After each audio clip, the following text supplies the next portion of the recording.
uno con relativamente buena fluidez y liquidez.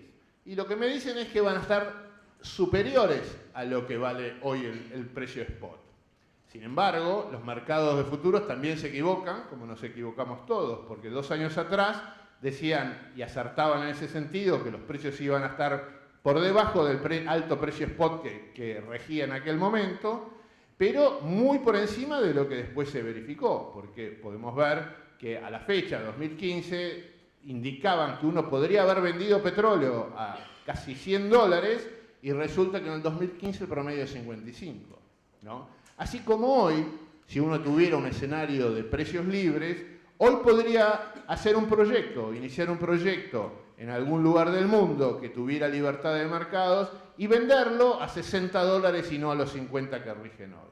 No es un aumento muy considerable, pero es lo que están indicando las curvas de futuro hoy. Yo rescato más que el número real que están indicando que hay una tendencia creciente de precios.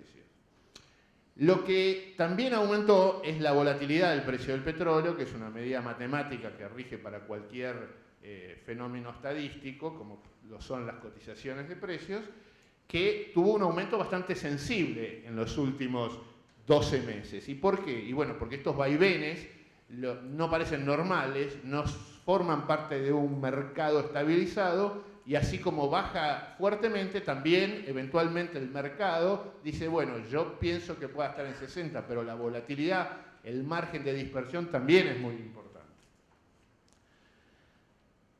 ¿Y qué dicen los que saben? Qué sé yo, por decir algo, ¿no? El Energy Information Agency de Estados Unidos, del Departamento de Energía de Estados Unidos, o si uno también mira otro tipo de asociaciones internacionales, indican que los escenarios que tienen, que dependen de un número muy importante de variables, también muestran escenarios crecientes de precios.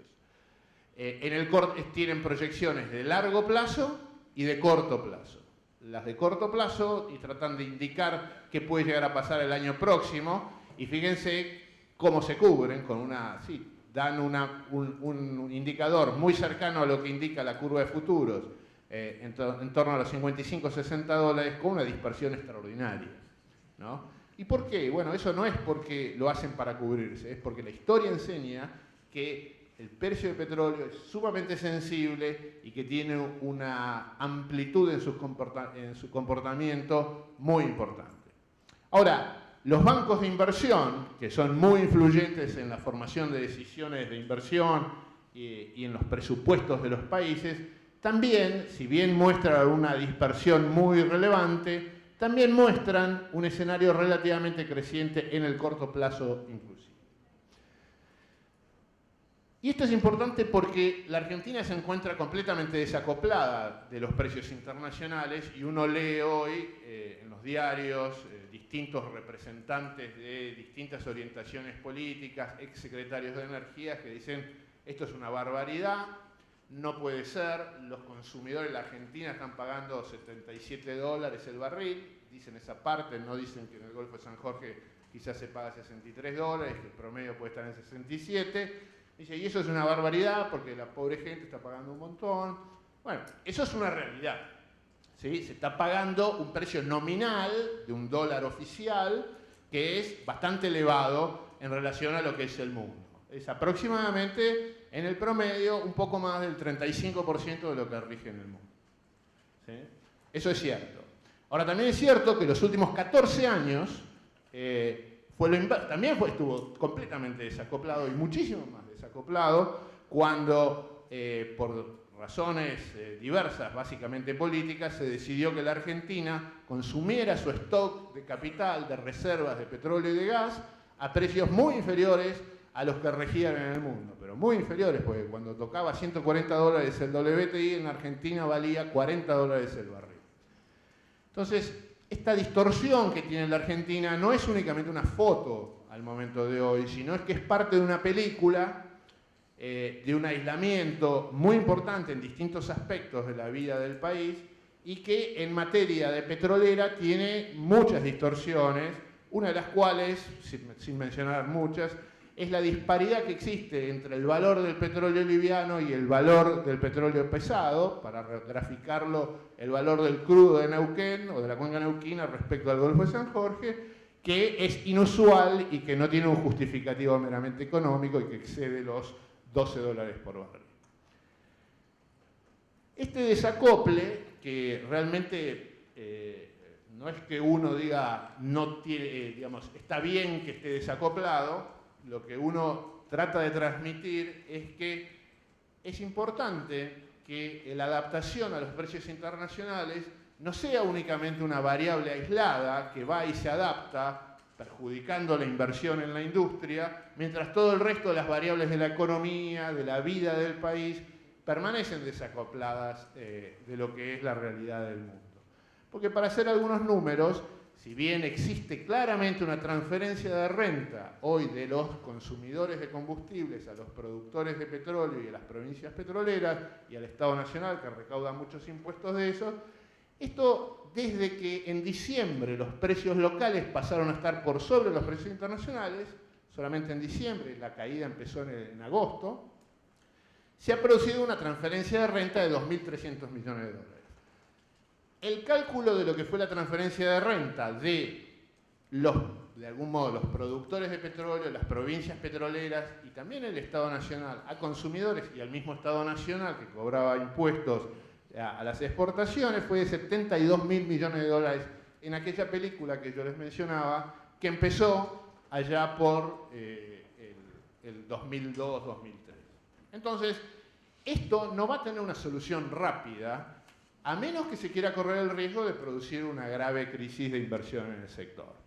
En gas, la situación es completamente inversa porque los precios, aún elevados marginalmente para una porción relativamente pequeña de la producción, a $7,50, son inferiores a los precios a los cuales Argentina puede importar para complementar la caída o la falta de disponibilidad de gas local, con un precio promedio que en realidad está en torno a los $4.50, $4.60 el millón de BTU, como lo muestra YPF en sus balances, por mostrar a la empresa más grande del país.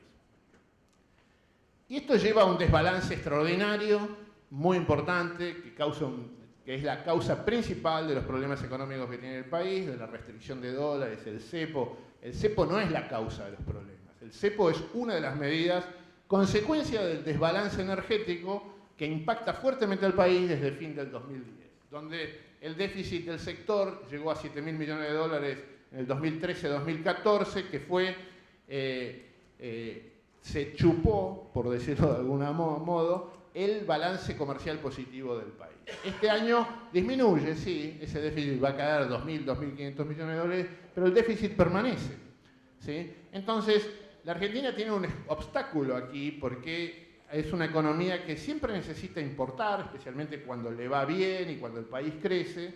Entonces es muy difícil imaginar que la Argentina va a prescindir de su producción local y tener que importar muchísimos más miles de millones de dólares para sustituir esa producción local. Y es un país que tiene una dependencia extraordinaria del petróleo y el gas. Y a veces alguno me dice, bueno, vos estás en contra de las renovables. No, yo estoy en contra de nada. Yo lo único que trato de ver, como ingeniero que soy, es ver la realidad, ¿no? Y la realidad dice que el 87% del consumo primario de energía de la Argentina depende de los derivados del petróleo y del gas natural. Con el 51% del gas natural, que si no hubiera cortes en el suministro, si hubiera producción abundante, sería 62%. Entonces, esto es la realidad y esto no va a cambiar en los próximos 10 años. Entonces, los profesionales del sector de petróleo y gas tienen una responsabilidad muy importante porque tienen que seguir produciendo petróleo y gas en cantidades muy importantes porque el país no va a poder prescindir de eso y la economía tampoco va a poder prescindir, sino todo lo contrario, necesita producir muchísimo más. ¿Y qué está pasando hoy, no? Y hoy lo que está pasando es que la demanda de combustibles está creciendo en forma muy importante, ¿no? Aún en un año donde existe la percepción de que hay una crisis económica, la realidad es que la economía debe estar creciendo. Yo no soy economista, así que no puedo decir cuánto, pero el gasoil, que está íntimamente relacionado con la actividad económica, crece este año 3,5% en el acumulado de los primeros 7 meses del año, cuando en el año pasado cayó 2,5%. Esto sin considerar el gasoil consumido en generación eléctrica, donde estaríamos en más del 6%. Esto es muy, muy importante, el crecimiento de la demanda. En naftas, aún con los precios altos, con este desacople del mundo que tenemos en materia de precios, en junio y julio creció casi 10% interanual. Quiere decir que la demanda tira, el mercado no está en una crisis de donde cae 20% de la demanda de combustible como existió en algunos momentos del país. Y la variable más importante del sector energético, que es la electricidad, la demanda está creciendo en los primeros 9 meses del año, hoy hice los números de septiembre, crece casi 6% interanual, cuando el año pasado, aún con caída económica probablemente del 2,5%, creció el 1,1%. Quiere decir que acá hay una demanda que empuja muy fuerte y la demanda de electricidad se abastece en forma creciente con energía termoeléctrica, que significa más combustibles. No, entonces, para mí, el escenario donde ustedes van a ser de algún modo protagonistas es que muestra que los próximos años acá vamos a tener que tener un rol preponderante de los profesionales de petróleo y gas, donde la producción es muy difícil de levantar en el país. Pese al aumento de inversión que ha habido de varias empresas, principalmente de YPF, la producción crece muy poco, ¿sí? ¿Por qué? Porque es una producción de cuencas maduras donde lo que queda por hacer es realmente difícil y que requiere un esfuerzo enorme para revertir la caída de productividad que naturalmente se da en este tipo de cuencas. Ahora, eso es algo irreversible, eso es algo que determina el futuro y entonces debiéramos irnos todos. Mire, yo pongo como ejemplo a Estados Unidos, no por ninguna razón en particular, sino principalmente por razones profesionales. Estados Unidos tiene una naturaleza de sus cuencas y de la forma en que está organizada la industria que tiene puntos de contacto con la Argentina. Hay una relación histórica de empresas de servicios, operadoras de Estados Unidos que también trabajan en la Argentina, pero yo lo que resalto es que las cuencas, de algún modo, también son cuencas marginales en Estados Unidos y, sin embargo, continúa la explotación y producen mucho más que lo que produce la Argentina, ¿no? Con esfuerzos que cada tanto la aplicación de las tecnologías permiten aumentar fuertemente la productividad y desde mi punto de vista ese es el desafío y esa es la obligación de todos los profesionales que estamos en esta industria. Es una actividad que tenemos que es difícil, ¿no? 92% de lo que se produce de los pozos es agua, es decir que recuperamos una parte del petróleo que se produce con los fluidos que salen de los reservorios. La mayor parte de la producción de gas está en baja y media presión, los pozos son cada vez más profundos. Bueno, esa es la realidad con la que nos enfrentamos y por lo tanto la única respuesta es aumentar la productividad y aumentar la aplicación de los conocimientos técnicos para que cada vez se pueda producir más petróleo y gas. Y yo quería dejar algunas reflexiones, ¿no? Yo este año traté de hablar muy poco públicamente, pero me invitaron a hablar acá y me gustó que hubiera una audiencia de gente más joven, ¿no? Para mí no es indiferente importar que producir localmente, ¿no? La producción local trae un sinnúmero de ventajas, no solamente emplea gente, genera impuestos locales, genera inversión local y mueve un montón de industria. Yo me considero incapaz de cuantificar esto, pero sí les puedo decir que la actividad de exploración y explotación de petróleo y gas natural en la Argentina es el segundo sector económico del país después del complejo agrícola ganadero que tiene la Argentina. En el país el abastecimiento de gas es clave y me parece que los próximos años vamos a ver una necesidad y un desarrollo muy importante y la necesidad de desarrollar algunos recursos, principalmente tight gas en el corto plazo y shale gas un poco más a mediano plazo, pero si fuera a corto plazo con algunas leyes de incentivo fiscal sería mucho mejor. Yo me imagino que dentro de 10 años vamos a tener muchos más operadores que los que tenemos hoy. Y eso es una de las características principales de Estados Unidos y que explica el éxito en el incremento de productividad en aquel país. ¿Por qué? Porque cada operador nuevo tiene su propia receta, como la podemos tener todos, y la aplica y tiene una mirada distinta sobre los problemas. No creo que haya ni soluciones rápidas ni fáciles, ¿no? Pero el objetivo, entonces, cuando uno se enfrenta con un escenario complejo de precios, con un escenario complejo en la situación política donde no se alcanza a entender qué es lo que se necesita en esta actividad y la importancia que tiene. El objetivo es mejorar la productividad con el conocimiento técnico y operativo y la aplicación del mismo. Porque el capital que se invierte, sea estatal, sea privado, eso no importa, se tiene que reproducir, porque si no, si hay destrucción de capital por una mala aplicación y una baja de tecnología y baja productividad, no se va a ningún lado. Y yo tengo algunos años en la industria, tampoco soy tan viejo, pero sumo casi 27. Siempre fue difícil, siempre hubo algún problema, ¿no? Nunca fue algo simple, no era tirar alguna semilla y que crezca. Todo es muy difícil. Aquellos yacimientos que en aquel momento, cuando yo empecé a trabajar, había 8 años de reserva, bueno, se multiplicaron por 3, siguieron produciendo los mismos yacimientos. Algunos producen menos, otros producen más. Ahora, yo creo que en los próximos años vamos a ver un recambio muy importante de gente en la industria, ¿no? Vamos a ver que la gente joven se va a ir incorporando mucho más a la actividad. Creo que las crisis producen recambio de personas, que producen muchas veces una modificación en la forma de encarar las cosas. Las empresas deciden vender yacimientos, se crean nuevas empresas, se crean nuevas formas en la actividad. De repente hay un breakthrough tecnológico, pero no porque la tecnología no exista de antes, es porque se decide por necesidad aplicar en gran escala la tecnología. Yo hablo con algunos de los candidatos a presidente y difundo algunas ideas que tengo, ¿no? Yo creo que para el shale hay que hacer una ley de amortización acelerada de las inversiones, entonces eso propulsaría, y que sea de algún tiempo definido, 5 años, eso propulsaría la aplicación de una perforación horizontal intensiva, que es mucho más intensiva en capital. Pero lo que quiero resaltar, y el último mensaje, porque ya creo que ya me pasé bastante, lo que quiero decir es que para la gente más joven, yo creo que tienen un desafío, pero tienen una oportunidad y tienen que llevarse la oportunidad por delante, ¿no? A veces esta es una industria de muchos mitos, ¿no? Es decir, no, hay que tener 45 años de experiencia para poder hacer algo sensatamente. Bueno, la experiencia vale muchísimo, muchísimo. Pero el empuje de la gente joven y la decisión de tirar abajo los paradigmas y los mitos, eso es lo que le da vida a esta industria, ¿sí? En otros países, y la Argentina no es muy distinto. Así que gracias por este tiempo.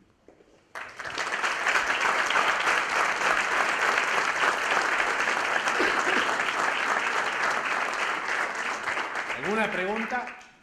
¿Alguna pregunta? Ahí.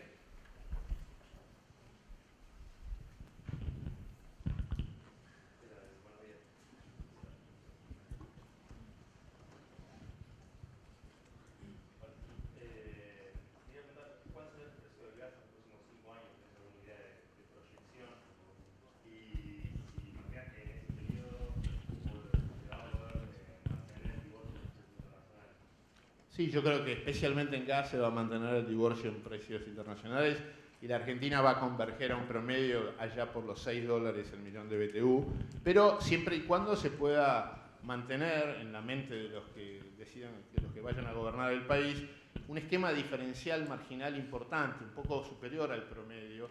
¿Por qué? Porque de repente un precio promedio puede ser que te aumente el ingreso, pero te quite el incentivo para hacer inversiones que tienen un costo, un full cost, no solamente variable, sino el de la amortización de la inversión, superior. A lo mejor se puede disminuir un poco eso con alguna ley de incentivo fiscal, que de algún modo también es un beneficio en el precio, pero yo creo que vamos a tener tranquilamente 5 a 8 años de precios de gas altos, bastante altos en relación al mundo, porque la Argentina tiene un desabastecimiento de gas en relación a su demanda potencial extraordinario. Creo que en petróleo, más allá de lo que se diga, vamos a converger a precios internacionales, pero en un lapso prudencial en torno a los 18 meses o algo por el estilo, ¿no? Va a haber un desarme de los precios altos que tenemos ahora, si eventualmente dentro de 18 meses hay precios bajos en el mundo, pero va a ser relativamente gradual. Y acompañado de otras mejoras en la economía que de repente, si hay una devaluación, baje algunos costos que están muy elevados en Argentina y que son uno de los principales factores que inhiben el costo salarial en general de muchas de las actividades sindicalizadas de la Argentina están muy por arriba de promedios de otros países. Es decir, yo creo que el proceso que hubo en Argentina, aquella película que ya lleva 15 años, donde la Argentina se comió el capital que tenía, no eran reservas del Banco Central, pero eran lo mismo que las reservas del Banco Central, esa película no puede permitir, según la lógica y cualquier análisis que se haga real, es imposible que la Argentina tenga energía barata. Y como les dije, el 87% de la energía es petróleo y gas. Entonces, ¿cómo la Argentina va a tener petróleo y gas barato?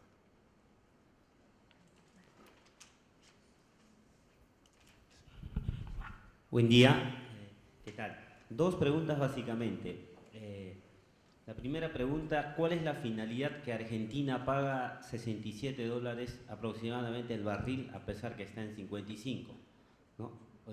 La segunda es, en los países importadores de petróleo, ¿cuándo se va a ver reflejado la baja de precio básicamente en combustibles refinados? ¿No? Gracias. La razón que la Argentina paga esos precios es que si se ajustara a los precios internacionales, según algunos estudios que hice yo, probablemente el 40% de los 1.250 pozos de petróleo que se hicieron el año pasado no se harían, porque no serían económicos, ¿sí?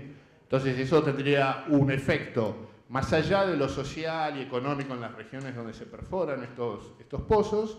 Creo que tendría un efecto pernicioso para la propia Argentina o para el propio gobierno que tome esa decisión, porque al cabo de año y medio, 2, con esa extraordinaria caída de la inversión, pozos de perforación infill para mantener la producción, que aún así crece casi nada, entonces la producción caería casi 12% al cabo de 2 años. Entonces, eso implicaría que las importaciones, no de petróleo, pero de combustibles, quizás no es que aumenten 12%, aumentarían 50% en volumen.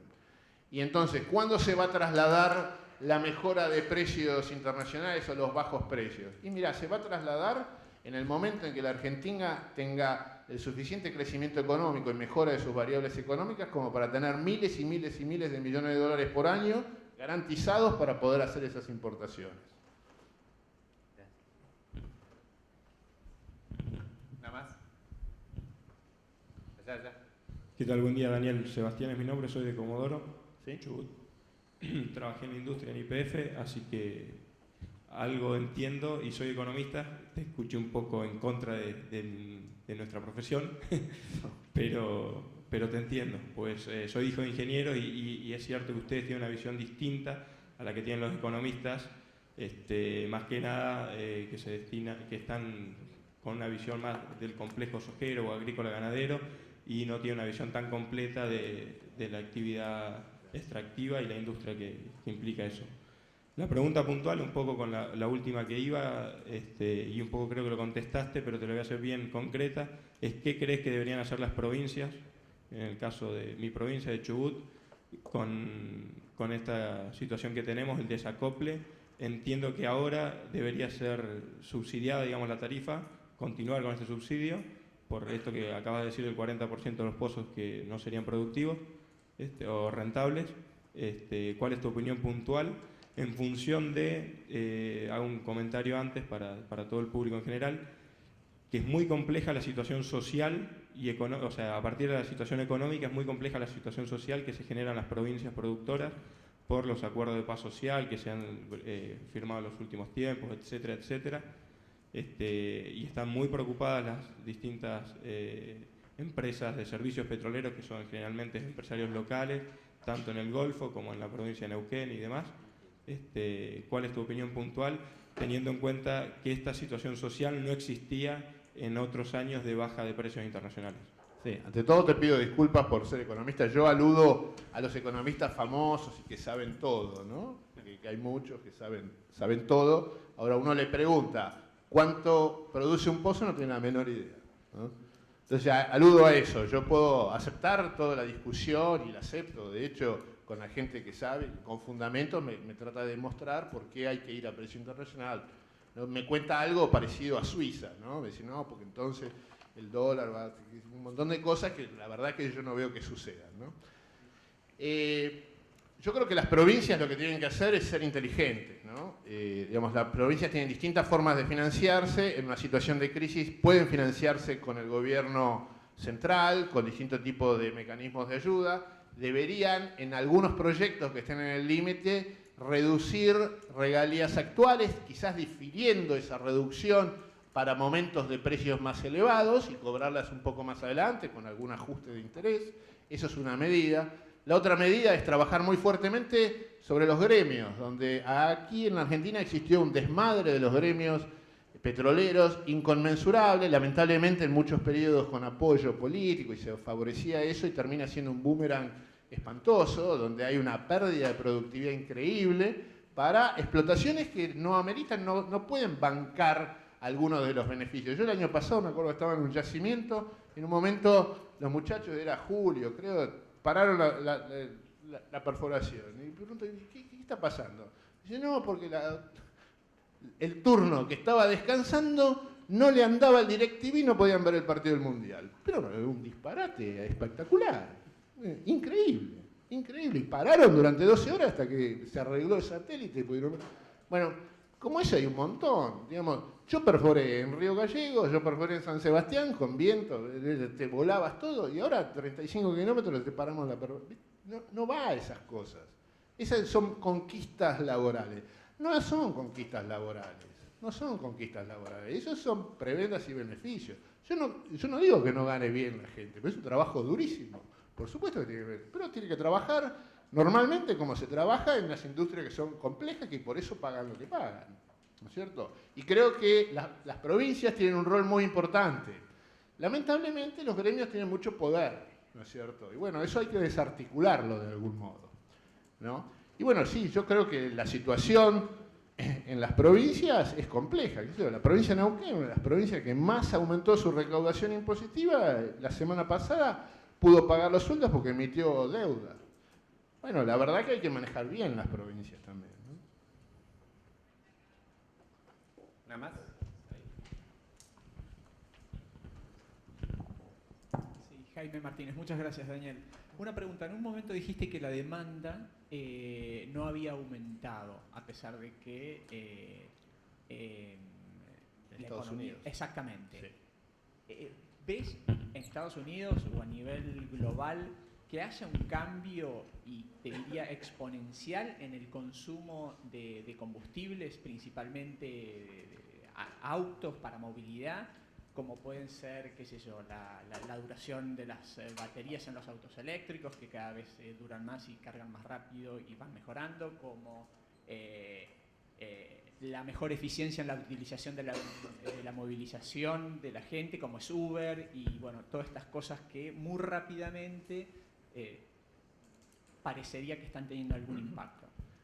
Yo no creo que haya un cambio drástico, ¿no? Estados Unidos es un país muy particular donde su economía crece por ganancias de productividad extraordinarias y especialmente en el sector de servicios. Es un país asombroso en ese aspecto, ¿no? Hay algunos otros países europeos también donde toda esa aplicación de lo que vos mencionás tiene algún impacto, como menor crecimiento o no crecimiento, ¿no? Estamos lejos de ver que hay caídas en la demanda. Lo que ha motorizado en los últimos 20 años el crecimiento de la demanda de petróleo y de energía en general son los países emergentes. Que ese sí es un impacto y es el que se refleja en los bajos precios del petróleo en lo que la demanda determina. ¿Por qué? Porque hay una crisis importante, la caída de precios de materias primas, de los commodities, ha producido un efecto devastador desde todos los países de Latinoamérica, países del sudeste asiático, y también en la misma China, ¿no? Se ha producido una crisis importante en los países emergentes o en esas economías de alto crecimiento de los últimos años que sí están teniendo o explican la mayor parte del bajo crecimiento de la demanda de petróleo que existe hoy, ¿no? Y ahí, bueno, se va a tardar 1 o 2 años en digerir este problema. Yo noto algunas señales donde los precios de los commodities, algunos commodities de respuesta más rápida, como el mismo petróleo y los metales, están dando algunas señales de que tal vez se haya tocado algún piso. Gracias, Daniel. Vamos a seguir.